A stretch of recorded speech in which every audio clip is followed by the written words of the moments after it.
Hello guys, আসসালামু আলাইকুম।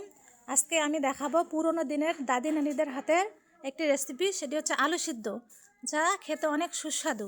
রেসিপিটি করতে যা যা লাগে তা হচ্ছে আলু, হলুদ, পেঁয়াজ, আদা বাটা, রসুন বাটা, জিরা, গরম মশলা, তেজপাতা, কাঁচামরিচ। প্রথমে কড়াইতে তেল দিব, তারপর একে একে পেঁয়াজটা দিয়ে দেব। পেঁয়াজটা দিয়ে একটু নাড়াচাড়া করতে হবে, বেশি না, একটু নাড়াচাড়া করতে হবে পেঁয়াজের গন্ধটা যাওয়া পর্যন্ত। তারপরে একে একে আদা বাটা, রসুন বাটা, গরম মশলা বাটা, জিরা বাটা, কাঁচামরিচ, তেজপাতা দিয়ে দিব। দিয়ে নাড়াচাড়া করতে হবে, আদা রসুনের কাঁচা গন্ধটা যাওয়া পর্যন্ত নাড়াচাড়া করব। তারপরে একটু পানি দিব, পানি দিয়ে সামান্য পানি দিয়ে একটু কষাবো মশলাটাকে।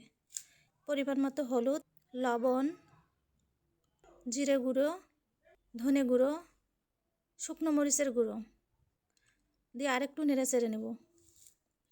ভালো করে নেড়ে চেড়ে নিয়ে আলুটা দিয়ে দেব।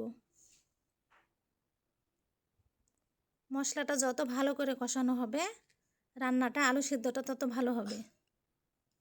দিয়ে আলুর সঙ্গে ভালো করে নেড়ে চেড়ে দিতে হবে, দিয়ে ঢাকনা দিয়ে রেখে দিতে হবে।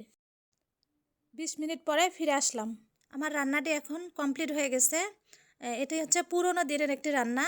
এটি আমাদের দাদি নানি আমাদের রান্না করে খাওয়াইতো, ঠিক আছে। আলু সিদ্ধ অনেক মজার, আপনারা চেষ্টা করবেন রান্না করতে। যদি ভালো লাগে গাইস, লাইক ও সাবস্ক্রাইব করে পাশে থাকবেন। আল্লাহ হাফেজ।